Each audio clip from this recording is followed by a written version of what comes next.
Friends, fivers ക്രിയേഷൻസിലേക്ക് എല്ലാവർക്കും സ്വാഗതം. ഞാൻ ഇന്നൊരു ഹോം മെയ്ഡ് മിൽക്ക് പൗഡറിൻ്റെ റെസിപ്പി ആയിട്ടാണ് വന്നിരിക്കുന്നത്.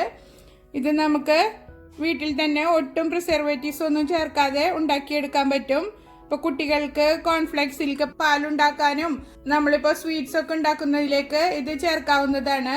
ആരെങ്കിലും എൻ്റെ ചാനൽ സബ്സ്ക്രൈബ് ചെയ്യാതെ കാണുന്നുണ്ടെങ്കിൽ സബ്സ്ക്രൈബ് ചെയ്യാനും ഷെയർ ചെയ്യാനും തൊട്ടടുത്തുള്ള ബെൽ ബട്ടണിൽ ഓൾ ഓപ്ഷൻ ക്ലിക്ക് ചെയ്യാനും മറക്കരുത് കേട്ടോ. എല്ലാവരും സുഖമായിട്ടും സേഫായിട്ടും ഇരിക്കുക. അപ്പോൾ നമുക്ക് വീഡിയോയിലേക്ക് പോകാം. അപ്പം നമുക്ക് പാൽപ്പൊടി ഉണ്ടാക്കാൻ തുടങ്ങാം. അതിന് വേണ്ടിയിട്ട് ഒരു വലിയ പാന് അടുപ്പത്ത് വയ്ക്കുക. അതിലേക്ക് 1 ലിറ്ററിൻ്റെ ഫുൾ ക്രീം മിൽക്ക് ആണ് എടുത്തിരിക്കുന്നത്. അത് ഇതിലേക്ക് ഒഴിച്ചു കൊടുക്കുക. നമ്മൾ പാല് തിളപ്പിക്കാൻ വെക്കുന്ന പാത്രത്തിൽ ഒട്ടും സോപ്പിൻ്റെ അംശമൊന്നും ഉണ്ടാവരുത്. നന്നായി കഴുകിയെടുക്കണം. അതുപോലെ തന്നെ ഇളക്കി കൊടുക്കുന്ന സ്പാച്ചുലയിലും ഉണ്ടാവാൻ പാടില്ല. അങ്ങനെ ഉണ്ടായിക്കഴിഞ്ഞാൽ പാല് പിരിഞ്ഞു പോകും. ഇടയ്ക്കിടയ്ക്ക് ഇളക്കി കൊടുത്തിട്ട് തിളപ്പിച്ചെടുക്കുക. പാല് നന്നായി തിളച്ച് വന്നു തുടങ്ങിയിട്ടുണ്ട്. അപ്പോൾ ഒന്നും കൂടെ ഇളക്കി കൊടുക്കുക. ഈ സൈഡിലുള്ള പാൽപ്പാടകളൊക്കെ ഇങ്ങനെ ഇതിലേക്ക് തന്നെ ഇട്ട് കൊടുക്കണം. പാല് നന്നായി തിളച്ച് വരുന്നവരെ അത്യാവശ്യം നല്ല ഫ്ലെയിമിൽ തന്നെ ഇട്ടിട്ട് തിളപ്പിച്ചെടുക്കുക. തീ നന്നായി ചെറുതാക്കി വെച്ച് കൊടുക്കുക, ഇടയ്ക്ക് കൂട്ടി വെച്ച് കൊടുക്കുക. അതേ രീതിയിൽ വറ്റിച്ചെടുക്കണം. ചെറിയ തീയിൽ തന്നെ ഇട്ടിട്ട് വറ്റിച്ചെടുക്കണമെങ്കിൽ ഒരുപാട് സമയം എടുക്കും. അപ്പോൾ നമ്മൾ കൂട്ടിയും കുറച്ചും അഡ്ജസ്റ്റ് ചെയ്തിട്ട് ഇളക്കി വറ്റിച്ചെടുക്കണം. നല്ല ക്ഷമയോടുകൂടി ചെയ്തെടുക്കണം. നന്നായി തിളച്ച് വന്നിട്ടുണ്ടെങ്കിൽ ഞാൻ തീ ഒരല്പം കുറച്ച് വയ്ക്കുകയാണ്. എന്നിട്ട് വറ്റിച്ചെടുക്കുക. കൈയെടുക്കാതെ ഇളക്കിക്കൊണ്ടിരിക്കണം. ഇളക്കി വേണം ഇത് വറ്റിച്ചെടുക്കാൻ. അപ്പോൾ ഇതാ പാല് കുറച്ച് വറ്റി വന്നിട്ടുണ്ട്. നിങ്ങൾക്ക് കണ്ടാൽ തന്നെ മനസ്സിലാവും നന്നായി താഴേക്ക് പോയിട്ടുണ്ട്. ഇനിയും വറ്റിച്ചെടുക്കണം. എപ്പോഴും അടി പിടിക്കാതെ ശ്രദ്ധിക്കണം. നമ്മുടെ പാൽപ്പൊടിയുടെ കളർ തന്നെ ചേഞ്ചായി പോവും. അതുകൊണ്ട് ശ്രദ്ധിച്ച് ആഴത്തിൽ ചെയ്ത് കൊടുക്കുക. അപ്പം നിങ്ങൾക്ക് തോന്നുന്നുണ്ടാവും ഇത്ര ബുദ്ധിമുട്ടിയിട്ട് എന്തിനാണ് ഇപ്പം നമ്മൾ വീട്ടിൽ പാൽപ്പൊടി ഉണ്ടാക്കിയെടുക്കുന്നത്, മേടിച്ചാൽ പോരേന്ന് തോന്നുന്നുണ്ടാവും. പക്ഷെ നമ്മൾ ഉണ്ടാക്കിയെടുക്കുമ്പോൾ അതൊരു രസമല്ലേ. അപ്പം അതാ നമ്മൾ പാല് വറ്റിക്കൽ തുടങ്ങിയിട്ട് ഒരു അരമണിക്കൂറായിട്ടുണ്ട്. ഇത്രയും വറ്റി വന്നിട്ടുണ്ട്. നന്നായി ഇളക്കി കൊടുത്തോണ്ടിരിക്കണം. ഈ സൈഡിലൊക്കെ പറ്റി പിടിച്ചിരിക്കുന്നത് ഒരു സ്പൂൺ ഉപയോഗിച്ചിട്ട് ഇങ്ങനെ ആക്കിയെടുത്താൽ മതി. സ്പാച്ചിലോണ്ട് കറക്റ്റായിട്ട് വരുന്നില്ലെങ്കിൽ ഇങ്ങനെ ചെയ്തെടുത്താൽ മതി കേട്ടോ. ഇപ്പോൾ ഒരുവിധം വറ്റി കുറുകി വന്നിട്ടുണ്ട്. ഞാനിപ്പോൾ ഒരു 50 മിനിറ്റിലും മേലെ ആയിട്ടുണ്ട് ഇതിങ്ങനെ ഇളക്കാൻ തുടങ്ങിയിട്ട്. ഇനി നമുക്ക് ചെറിയ തീയിലിട്ടിട്ട്, ഇപ്പോൾ ഞാൻ അല്പം തീ കൂട്ടി വെച്ചിട്ടുണ്ടായിരുന്നു. ഇനി ചെറിയ തീയിലിട്ടിട്ട് തന്നെ വേണം ചെയ്തെടുക്കാൻ. അപ്പോൾ നമ്മളിങ്ങനെ ആക്കുമ്പോൾ ചെമ്പിൻ്റെ അടിഭാഗം കാണുന്നുണ്ട്. കണ്ടോ, നല്ലോണം വറ്റി വന്നിട്ടുണ്ട്. ഇനി ഇത് കൈയെടുക്കാതെ ഇളക്കി കുറുക്കിയെടുക്കണം.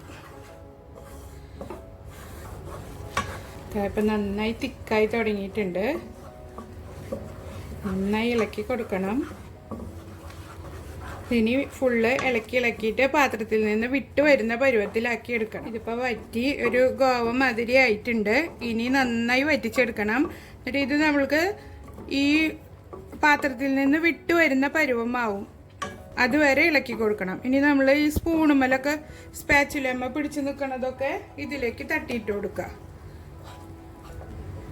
നന്നായി ഡ്രൈ ആയിട്ട് വരുമ്പോൾ ഈ സൈഡിലുള്ളതൊക്കെ നമുക്ക് ഒട്ടാണ്ട് കിട്ടും. അതാണ് ഇതിൻ്റെ പരുവ. ഇനി ഒന്നും കൂടി ആവാനുണ്ട്. തിരിയും കൂടി ഒന്ന് ഡ്രൈ ആയി കിട്ടാനുണ്ട്. ഒരു 2-3 മിനിറ്റും കൂടെ ഇളക്കി കൊടുക്കുക. ഇപ്പം കണ്ടാൽ നമ്മുടെ പാത്രത്തിൽ നിന്ന് വിട്ട് വന്ന് ഇപ്പോൾ ഒരു ഉണ്ട പരുവത്തിലായിട്ടുണ്ട്. ഇപ്പോൾ തരിയും കൂടി ഒരു ഈർപ്പം മാതിരി ഉണ്ട്. അത് ഇതിലിട്ടിട്ട് വറ്റിച്ചെടുക്കാം. ഇപ്പം നമ്മുടെ ഗോവ റെഡി ആയിട്ടുണ്ട്. ഇനി ഇത് നമുക്കൊരു പരന്ന പാത്രത്തിലേക്ക് മാറ്റി കൊടുക്കാം. ഒരു പരന്ന പാത്രം എടുത്തിട്ട് ഇതിലേക്ക് ഇട്ട് കൊടുക്കുക. ഇതിനി നന്നായി ഡ്രൈ ആയി കിട്ടണം. ഇത് ഫാൻ്റെ അടിയിൽ വെച്ചിട്ട് ഡ്രൈ ആക്കി എടുത്താലും മതി. നന്നായി ചൂടാറിയിട്ട് ഡ്രൈ ആയിട്ട് കിട്ടണം. ഡ്രൈ ആയതിനു ശേഷം ഞാൻ കാണിക്കാം. പാൽപ്പൊടി നന്നായി ഡ്രൈ ആയി വന്നിട്ടുണ്ട്. ഞാനിത് റെഡിയാക്കിയിട്ട് വെച്ചിട്ട് ഇപ്പോൾ ഒരു 8 മണിക്കൂറോളം ആയിട്ടുണ്ട്. എന്നാലും ചെറിയൊരു ഈർപ്പം പോലെ ഉണ്ട് ഇതിൽ. അത് ഫുള്ള് പോയി കിട്ടാൻ വേണ്ടിയിട്ട് നമുക്കൊന്ന് റോസ്റ്റ് ചെയ്തെടുക്കാം. ഇത് നിങ്ങൾക്ക് വേണമെങ്കിൽ ഒരു ദിവസം ഫുള്ള് വയ്ക്കാം. വെയിലത്ത് വെച്ച് ഉണക്കരുത്, തണലത്ത് വെച്ചിട്ട് ഉണക്കിയെടുക്കാവുന്നതാണ്. ഒരു ഫ്രൈ പാൻ അടുപ്പത്ത് വെച്ചിട്ട് നന്നായി ചൂടാക്കിയെടുക്കുക. അതിന് ശേഷം ഇതിലിട്ടിട്ട് ഫ്രൈ ചെയ്തെടുക്കാം. പാൻ ചൂടായിട്ടുണ്ട്, അതിലേക്ക് ഇട്ട് കൊടുക്കാം. വലിയ വലിയ തരികളായിട്ട് കിടക്കുന്നുണ്ടെങ്കിൽ കുഴപ്പമൊന്നുമില്ല, നമുക്കിത് പൊടിച്ചെടുക്കാനുള്ളതാണ്. നന്നായി ഒന്ന് റോസ്റ്റ് ചെയ്തെടുക്കാം. ചെറിയ തീയിലിട്ടിട്ട് റോസ്റ്റ് ചെയ്തെടുക്കണം. ഇതിപ്പോൾ ഈ ഒരു ഭാഗം ചെയ്തില്ലെങ്കിലും കുഴപ്പമൊന്നുമില്ല. നന്നായി ഡ്രൈ ആയി കിട്ടിയിട്ടുണ്ടെങ്കിൽ ഈ ഒരു ഭാഗം സ്കിപ്പ് ചെയ്യാവുന്നതാണ്. ഇങ്ങനെയും കൂടി ചെയ്ത് വെച്ച് കഴിഞ്ഞാൽ നമ്മൾ ചെയ്യുന്ന പാൽപ്പൊടി കുറച്ച് നാള് സ്റ്റോർ ചെയ്ത് വെക്കാൻ പറ്റും. ഇതിപ്പോൾ നന്നായി ആറിയിട്ടുണ്ട്. ഇത് നമുക്കിനി മെഷർ ചെയ്ത് നോക്കിയിട്ട് ഗ്രൈൻഡറിലേക്ക് ഇട്ട് കൊടുക്കാം.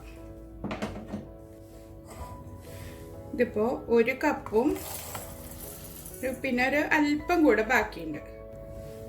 ഇതാ ഇത്രയാണ് ബാക്കി. 1 കപ്പ് ഒരു 2 ടേബിൾ സ്പൂണും കൂടെ ഉണ്ടാവും. അത് ഇതിലേക്ക് ഇട്ട് കൊടുക്കുക. ഇനി ഇതിലേക്ക് പഞ്ചസാര ഇട്ട് കൊടുക്കുക. നമ്മൾ പുറത്തുനിന്ന് വാങ്ങിക്കുന്ന പാൽപ്പൊടിയിൽ മധുരം ഉണ്ടാവില്ലേ, അതിന് വേണ്ടിയിട്ട് ഒരു അല്പം പഞ്ചസാര ഇട്ട് കൊടുക്കുക. 1 കപ്പ് പാൽപ്പൊടിക്ക് ഒരു 1/2 കപ്പ് പഞ്ചസാര എടുത്തിട്ടുണ്ട്. 1/2 കപ്പ് നിറച്ചെടുത്തിട്ടില്ല ഞാൻ. ഇതാ ഈ ഒരു ലെവലിലാണ് എടുത്തിരിക്കുന്നത്.